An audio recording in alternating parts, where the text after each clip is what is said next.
안녕하십니까. 오늘은 지난 17회에서 소개한 중화인민공화국 공식 출범 불과 8개월 정도 지난 후에 한반도에서 발발한 6.25 전쟁, 중공은 이 전쟁을 조선전쟁 또는 항미원조전쟁이라 부르는 전쟁이죠. 이 전쟁의 발발과 마오쩌둥과 중공 수뇌부가 조선 출병 여부에 대한 결정을 놓고 고민하고 하는 경과를 중심으로 이야기하겠습니다. 1950년 6월 25일 한반도에서 전쟁이 발발하죠. 그런데 이 전쟁이 발발한 시점이 중국 입장에서는 중화인민공화국이 공식 출범한 후 불과 8개월이 조금 지난 시점입니다. 이 전쟁이 한반도에서 미국과 중국이 무력으로 직접 맞붙은 최초의 미중 전쟁입니다.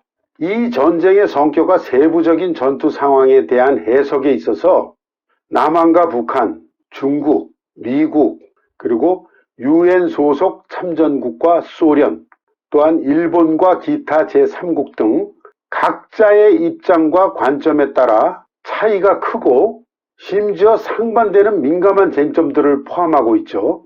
예를 들면 소설가 한강이 뉴욕타임즈에 미국이 전쟁을 말할 때 한국은 몸서리친다 라는 제목의 칼럼으로 발표한 그 글에서 이 전쟁을 미국과 중국의 대리전이라고 표현해서 논란이 유발된 적이 있습니다.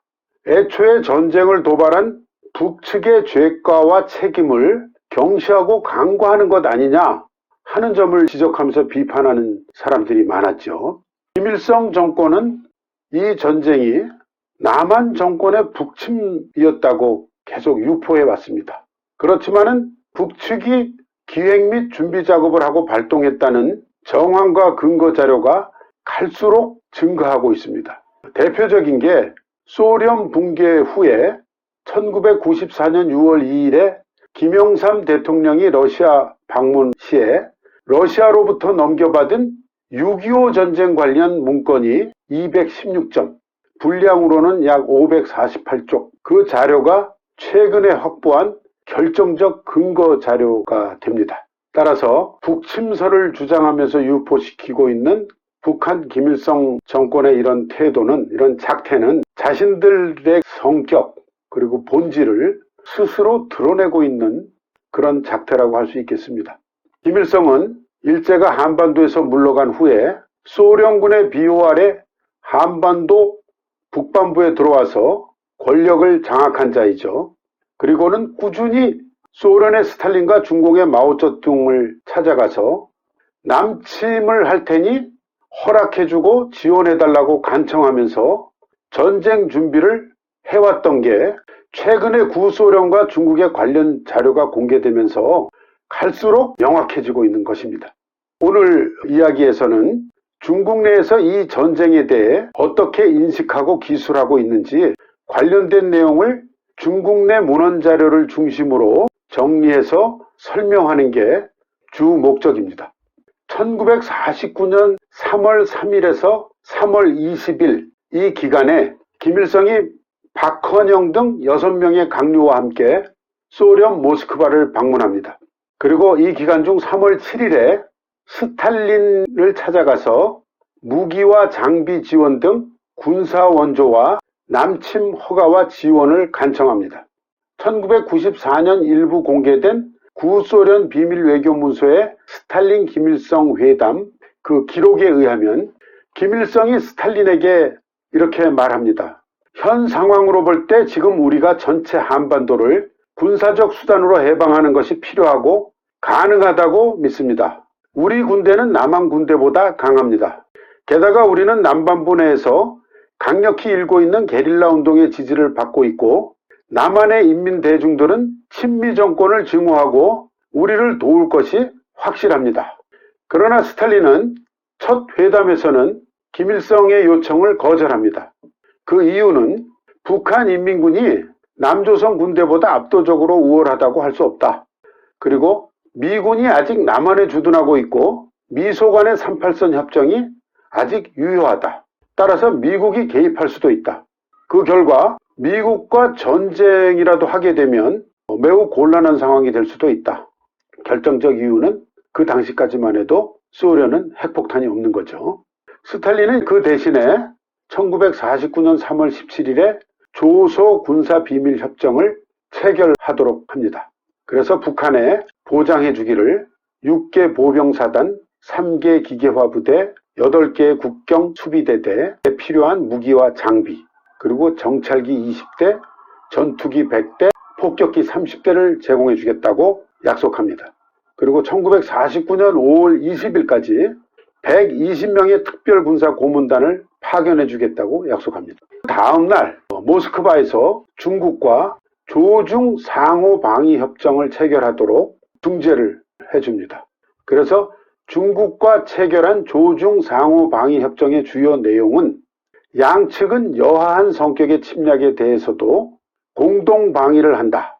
어떠한 제국주의 세력이든 북한 또는 중공의 일방을 공격하는 경우 양국은 그 제국주의 세력에 대한 공동 전쟁에 필요한 공동 행동을 취한다.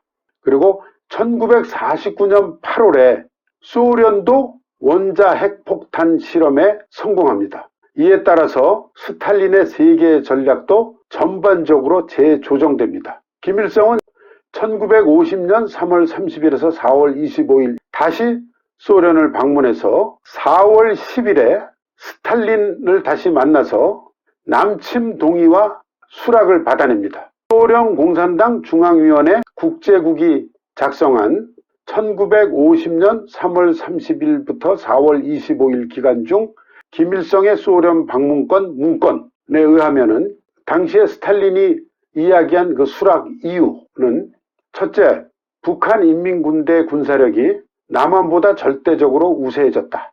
둘째, 남한의 군사력, 즉 무기 장비가 미약하고 전투병력은 전투 경험이 없다.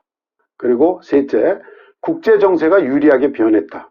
1949년 6월에 미군이 남한에서 철수했고 1950년 1월 12일에 에치슨 라인에서 남한이 극동 방위권에서 제외됐다. 그리고 넷째, 1949년 10월 1일 중국 대륙에 공산당 정권이 수립됐다. 따라서 중공이 북조선의 남침 전쟁을 도와줄 수 있게 됐다. 그리고 이제 다섯 번째가 소련도 핵무기를 보유하게 됐다. 이 다섯 번째가 결정적이죠. 핵무기를 보유했다는 조건이 충족되면서 앞에 북한 인민군대에 대한 평가라던가 뭐 이런 거는 얼마든지 융통성 있게 달라질 수도 있는 거죠. 김일성에게 남침을 수락한 후에 스탈린은 바실리에프 장군에게 남침 전쟁 작전 계획 작성을 지시합니다. 그래서 김일성과 바실리에프 중장에 의해 작성된 3단계 전쟁 작전 계획의 주요 내용을 보면은 1단계에서는 38선을 돌파해서 2일 만에 서울을 점령하고 수원, 원주, 삼척을 잇는 선까지 5일 안에 진격한다. 그 다음 2단계에서는 다시 14일 안에 군산, 전주, 대구, 포항을 잇는 선까지 진격한다. 그리고 3단계에서는 10여일 안에 목포, 여수, 사천, 마산, 부산을 잇는 남해안 지구를 점령하고 전쟁을 종결한다. 이러한 작전 계획, 이런 것들만 봐도 6.25 한국전쟁 또는 한반도 미중전쟁의 발발은 스탈린과 김일성에 의한 계획적인 남침 전쟁이었다는 게 명백합니다. 논란의 여지조차 없는 거죠. 그럼에도 불구하고 북침설을 아직까지도 주장하고 유포하고 있는 북측 집단이나 남한 사회 내에서도 여전히 북침이냐 남침이냐 뭐 전쟁 원인에 대해서 애매모호한 그 헛소리 비슷한 소리를 하는 사람들, 답답한 사람들이 아직도 있는 그런 실정이죠. 1950년 6월 25일 조선인민군 군대가 먼저 남한 군대를 향해 발포 후 파죽지세로 남진합니다. 그리고 서울을 점령하고 부산 부근 낙동강 방어선까지 쳐내려갑니다. 개전 초기에는 북한 인민군이라는 게 중공의 동북항일연군과 팔로군 소속으로 실전 경험을 쌓은 조선족 부대 중심으로 구성되어 있었습니다.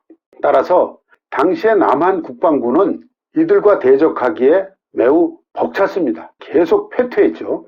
그런데 개전 3일 만인 6월 27일 미국이 참전하죠. 그리고 제7함대를 타이완 해협에 배치하고 9월 15일에 미군 1만 8천 명이 인천 상륙 작전에 성공하고 서울을 수복합니다. 그리고 이후 미군과 남한 국방군이 북진을 계속해서 38선을 넘고 평양을 점령하고 압록강변까지 밀어붙입니다. 이러한 상황에서 다급해진 김일성은 1950년 10월 1일 중화인민공화국 건국 1주년 기념일이죠. 국경절에 당시 북한의 부수상이자 외교부장이었던 박헌영을 베이징으로 파견해서 마오쩌둥과 저우얼라이에게 서신을 전달하고 제발 중공군을 파병해서 도와달라고 간청을 합니다. 그래서 그때 김일성과 박헌영이 공동 명의로 친필로, 김일성이 친필로 쓴 편지입니다. 각각 한글본과 중문본 두 통으로 단동에 있는 항미 원조 전쟁 기념관 안에 전시되어 있는 걸 제가 직접 찍은 겁니다. 어쨌든 이 편지만 봐도 김일성은 마오쩌둥에게 지원 약속을 받고 이 전쟁을 일으킨 겁니다. 이때 소련의 스탈린도 베이징에 건국 1주년 축전을 보내면서 마오쩌둥에게 김일성 지원 파병을 부탁합니다. 그래서 건국 기념일 그 다음 날이죠. 1950년 10월 2일 마오쩌둥이 정치국 상무위원회를 긴급 소집하고 조선 출병 문제에 대해서 토론합니다. 그런데 회의에 참석한 정치국 상무위원 대부분이 출병에 반대합니다. 원래 마오쩌둥은 출병 지휘자로 수위를 고려했었습니다. 그러나 그때 수위는 병으로 칭다오에서 요양 중이어서 대부분의 상무위원들이 린비아오에게 지휘권을 맡기자는 의견을 제출했는데 정작 린비아오 본인은 조선 출병에 가장 강력하게 반대합니다. 린비아오가 한 말의 요점을 보면은 국내 전쟁이 이제 막 끝난 상태이고 각 방면에서 아직 준비가 안 된 상태다. 그리고 미국은 국민당과는 다르다. 승리를 장담할 수 없다. 만일 미군이 몇 개의 원자탄을 우리에게 던지면 정말 힘들어질 것이다. 마오쩌둥이 가장 듣기 싫어하는 말이 바로 이런 김새는 말입니다. 그래서 그 자리에서 마오가 린비아오의 말에 대꾸한 게 그들은 그들의 원자탄을 갖고 있고 나는 나의 수류탄을 갖고 있다. 그들은 그들의 원자탄으로 때리고 나는 나의 수류탄으로 때린다. 나는 나의 수류탄이 종이 호랑이에 불과한 그 원자탄을 이길 수 있다고 믿는다. 이거 완전히 오기에 가득 찬 말이죠. 그 당시 마오쩌둥이 이제 출병 문제 때문에 며칠간 고민하고 밤잠도 설치고 예민한 상태여서 그리고 린비아오에 대한 실망감도 표출된 그런 말이기도 했지만은 어쨌든 마오쩌둥의 성격을 대표하는 특징입니다. 린비아오도 또 만만치 않습니다. 중국 인민해방군 장군 중에 마오쩌둥이 권력을 확실하게 장악한 후에도 마오쩌둥 앞에서 직언을 하고 반론을 제기할 수 있었던 사람이 펑더와이하고 린비아오 두 사람뿐이었다고 합니다. 린비아오가 다시 또 이렇게 말합니다. 나는 출병에 찬성할 수 없습니다. 가장 바람직한 건 출병하지 않는 것입니다. 만일 꼭 가야 한다면 가기는 가되 싸우지 않는 게 가장 좋습니다. 조선 북부의 군대를 주둔시키고 형세의 발전을 보다가 가능하면 싸우지 않는 게 상책입니다. 하고 말합니다. 그런데 린비아오가 한 이 말은 임진왜란 기간 중에 화의교섭이 깨진 후 발발한 정유재란 당시에 항외 원조 일본에 대항하고 조선을 지원하는 거죠. 명나라가 항외 원조 명분으로 조선의 군대를 파견했고 그 총사령관이 형계라는 사람이었는데 이 형계가 자신의 통역관 부하에게 이렇게 말했다고 합니다. 우리는 양지에선 싸우지만 음지에선 화친하기를 원한다. 일본과. 정유재란 때 명나라 총사령관이 했던 그 말과 린비아오가 이 전략으로 제시한 말이 굉장히 비슷한 맥락인 것 같아서 흥미롭습니다. 이때 저우얼라이가 린비아오를 비판하면서 말을 합니다. 현재 문제는 우리가 싸울 필요가 있느냐 없느냐 여부가 아니다. 미국이 우리를 싸우지 않을 수 없게 몰아대고 있다. 더구나 김일성이 거듭 우리에게 출병을 간청하고 있는데 어떻게 그들이 죽는 걸 보고만 있으란 말이냐 하고 말을 합니다. 그러니까 저울라이는 이미 마오쩌둥이 마음속으로 출병을 결정했다는 걸 눈치를 챈 겁니다. 마오쩌둥의 의중을 간파하고 판단하는 데는 거의 천재적입니다. 마오쩌둥은 린비아오를 다시 설득하려고 했지만은 린비아오는 정색을 하고 자신이 매일 밤잠을 못 자고 신체가 쇠약해졌고 늘 병을 달고 살고 바람과 햇빛과 소음을 무서워하는 증세가 갈수록 심해지고 있다고 호소하면서, 그리고 자기는 요양을 가야 된다. 그리고 정말 얼마 후에 소련으로 요양 가버립니다. 그러니까 이제 마오쩌둥은 결국 린비아오를 포기하고 당시 섬서성 시안에서 서북국 제1서기로 일하고 있던 펑더화이를 조선 출병 지원군 사령관 카드로 생각합니다. 그리고 이렇게 얘기를 합니다. 조선 출병은 매우 화급한 문제이다. 더 이상 의논만 하고 결정을 미룰 수는 없다. 린비아오가 병 때문에 갈 수 없다고 하니 나는 펑더화이가 적합하다고 생각한다. 그러자 이제 주더를 비롯한 기타 상무위원들도 모두 동의를 합니다. 회의가 끝날 무렵에 마오쩌둥이 저우얼라이에게 이날의 회의 상황을 소련의 스탈린에게 전보로 알리라고 지시하고, 그리고 이틀 후인 10월 4일에 정치국 확대회의 개최 준비를 하고 그 회의에 펑더화이도 참석시키라고 지시합니다. 펑더화이는 이때 섬서성 시안에 있었습니다. 건국기념일 1주년 3일간 휴일을 끝내고 1950년 10월 4일 아침에 서북군정위원회 회의실에서 대서북지구 경제발전 문제를 주제로 하는 간부회의를 주재하고 있었습니다.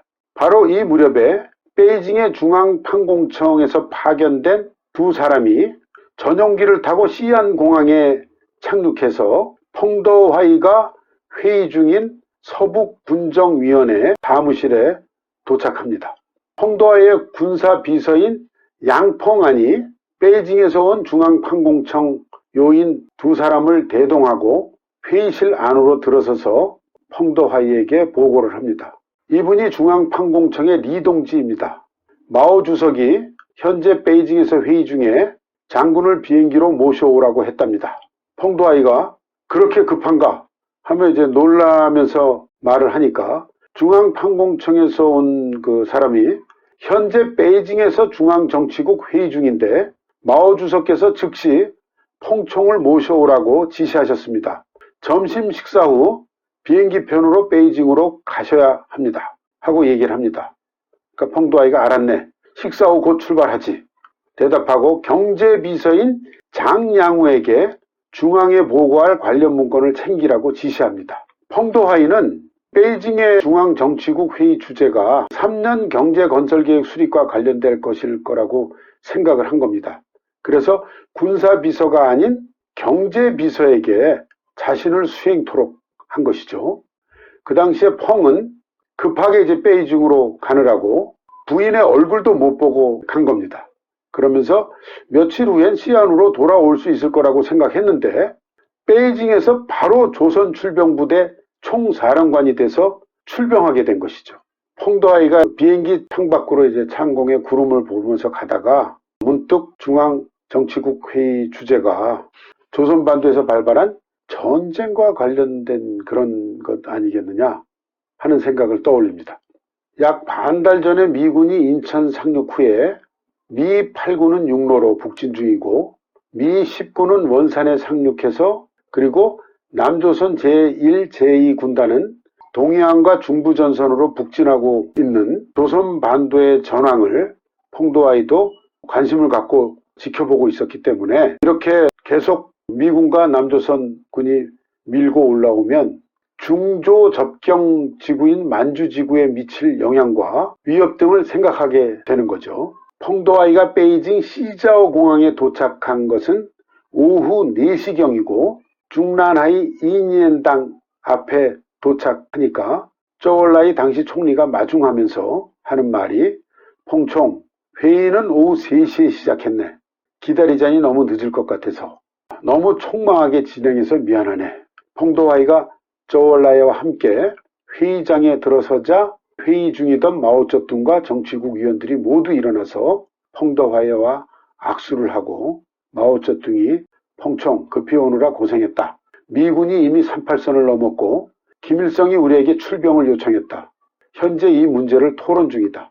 펑총은 이제 왔으니 우선 다른 사람들의 의견을 들어봐라 하고 이야기를 합니다. 이날 정치국 확대 회의는 당정군의 주요 간부들이 대거 참석했는데 주요 참석자들의 면면을 보면은 정치국 위원으로서는 마오쩌둥, 주더, 류샤오치, 조월라이, 럼비스, 천윈, 캉형, 가오강, 펑전, 동비우, 림보치, 덩샤오핑, 장원티엔, 림비아오, 리프춘, 그리고 이제 열석이라고 그러죠. 옵서버죠.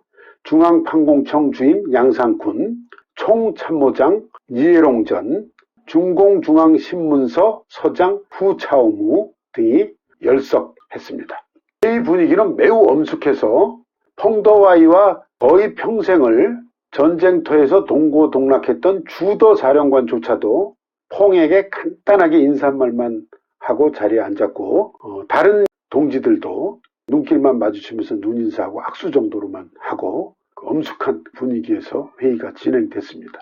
마오쩌둥은 최근 며칠간 연이어서 깊은 고민과 생각으로 눈자위가 꺼지고 매우 피곤해 보였다고 합니다. 마오쩌둥이 회의를 주재했고 조우얼라이가 상황 보고를 합니다. 미군이 인천에 상륙하기 전에 우리는 미군이 38선까지 점령한 후에 북진을 멈추고 외교상의 담판으로 전환될 가능성 여부에 대해 토론한 적이 있다. 그러나 그들은 38선을 넘었고 오늘도 계속 북진을 하고 있다. 인민해방군 총참모장 니에롱전이 이어서 보고를 합니다. 남조선군은 이미 38선 이북으로 깊숙이 들어왔고 압록강으로 북진하고 있다. 미군 비행기가 압록강 상공에 나타난 건 이미 오래전이고 우리 국경 도시들도 수차례 폭격했다. 그리고 저월라이가 이어서 김일성은 산으로 들어가 유격전을 할 준비를 하고 있고 10월 1일에 외무상 박헌영을 통해 우리의 출병 지원을 갈망한다는 친필 서신을 보내왔다. 회의장에 일시적으로 침묵이 흐릅니다. 사람들이 적극적으로 발언을 하지 않으니까 마오쩌둥이 조선 지원 출병 문제에 관해 불리한 점과 유리한 조건을 이야기해 주시오. 그러자 림벼우가 다시 느린 말투로 발언하라 하시니 하겠습니다.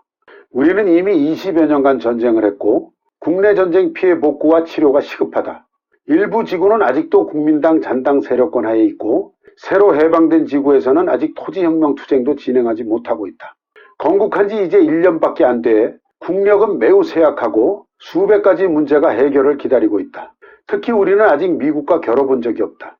우리가 출병 참전해서 전쟁을 수행하게 되면 한계선이 없어진다. 만일 미군을 물리치지 못하면 전쟁의 불똥을 우리 동북지구에까지 끌어오게 된다. 그리 되면 정말 낭패다. 차라리 우리 동북 만주지구에 변경 방위를 강화하는 게 좋다고 생각한다. 그리고 동북국 서기였던 가오강이 발언합니다. 단독으로 출병하는 것보다는 소련 적군이 직접 참전할 때까지 기다리고 같이 전쟁하는 게 좋겠다. 그리고 림벼우가 다시 일어나서 미군은 방대한 육해 공군을 보유하고 있고 공군과 해군이 강하고 원자탄도 가지고 있고 또한 공업기초도 강하고 든든하다. 조선은 겨우 수백만 인구이고 중국은 5억 인구이다. 인구 5억의 국가를 박살내면서 수백만 인구의 조선을 구하는 게 수지가 맞는 일일까 하고 이야기를 합니다. 당시 인민해방군 총참모장이었던 니에롱전의 회고에 의하면 마오쩌둥을 제외한 회의 참가자 모두의 의견은 피할 수만 있다면 이 전쟁은 안 하는 게 좋겠다는 것이었다. 이렇게 회고를 합니다. 펑더와이는 이날 회의에서 한마디도 발언하지 않고 다른 사람들의 발언을 듣기만 했습니다. 그리고 마오쩌둥이 회의를 마무리하면서 이렇게 말을 합니다. 동지들 말 모두 일리가 있다. 단 친구의 국가가 위급 상황에 처해 있는 시각에 우리는 한 옆에서 구경만 하고 있자니 어찌되었건 마음이 매우 괴롭다. 이렇게 이야기를 합니다. 이 말은 매우 감정적인 그런 말이죠. 걸출한 전략가이기도 했지만 마오쩌둥은 동시에 매우 감정적인 사람이었습니다. 그런데 후에 펑도하이가 회고한 바에 의하면 그날 마오쩌둥의 이 말에 매우 감동했고 영향을 받았다고 그렇게 말을 합니다. 마오쩌둥이 이미 10월 1일과 2일에 저우얼라이 주더 등 정치국 상무위원들과 이 문제를 논의한 후에 밤잠을 못 자고 고민하면서 사실 마음속으로는 이미 조선 출병을 결정은 한 상태였습니다. 마오쩌둥이 북조선을 친구의 국가라 부른 데에는 항일전쟁과 연이어서 진행된 제2차 국공내전, 중공은 해방전쟁이라고 부르죠. 거기서 팔로군과 동북항일연군 소속 조선족 장병들의 용맹하고 건신적인 투쟁과 당시에 이미 조선반도 북부를 장악하고 있었던 김일성 정권의 적극적 지원을 받으면서 형성된 오랜 관계와 인연 때문이었다고 할 수 있습니다. 이 같은 과거의 신세에 대한 보답 차원의 고려가 마오쩌둥이 어려운 상황임에도 불구하고 조선 출병을 결정한 이유 중에 하나였다고 할 수 있겠습니다. 그 상징적 사례를 하나 소개하면 마오쩌둥과 중공 중앙의 영도자들이 연변 조선족 자치주 내에 중국 내 소수민족 중 최초로 민족대학인 연변대학 설립을 중공 정권 출범일보다 6개월이나 앞서서 1949년 4월에 연변대학을 개교할 수 있게 지원해준 사례가 있습니다. 이거는 정말 특이한 사례입니다. 소수민족 중에 대학을 세워달라고 요청한 소수민족도 조선족이 유일하고, 그리고 자기들 정권 수립일 이전에 6개월이나 앞서서 그걸 허락하고 대학을 지어주고 개교할 수 있게 해준 거. 그 정도로 조선민족이 팔로군 그리고 해방군 소속으로서 중국의 항일전쟁과 제2차 국공내전, 해방전쟁 시기에 용감하고 헌신적으로 싸웠다는 거, 그거를 알 수 있는 거죠. 이것이 연변대학 정문입니다. 영길시에 있죠. 연변 자치주 옌지시에 있는 연변 다쉐 연변대학 정문입니다. 그리고 연변대학 교정에 있는 임민호 초대 그 부교장이죠. 연변대학 개교 당시에. 네, 이제 마무리하겠습니다. 다음 19회 방송에서는 펑도하이가 항미원조 조선전쟁 출병 사령관으로 결정되고, 그리고 마오쩌둥의 아들 마오완잉이 조선 출병 중공 지원군으로 참전하게 되는 과정과 조선에서 죽게 되는 과정 등 그런 상황을 중심으로 이야기하고자 합니다. 시청해 주셔서 감사합니다.